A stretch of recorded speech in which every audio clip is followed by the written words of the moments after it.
Got a Boardsworks Raven SUP or SUP, and we got a dinger. So the thing about it is I'm not going to do much. It's there's no voids. That's smushed in glass. I don't know if you can see how deep my finger is. You know, it's not half an inch, maybe at its deepest. Anyway, there's no voids behind the glass. The foam is intact behind it.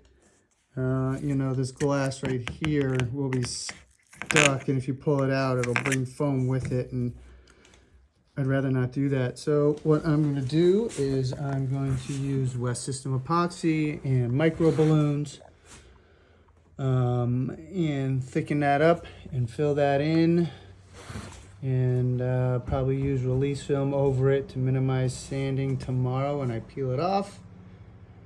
Tape off neat and clean, symmetrical, and that'll get painted black. Not going to try to find the same black, shiny black.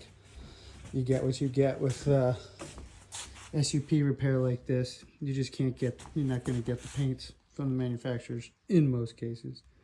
So this, same thing, not going to touch it.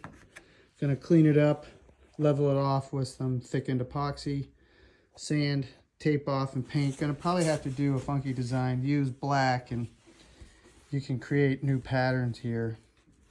As long as it looks neat and clean, really, that's the most important thing. So this will be a quickie.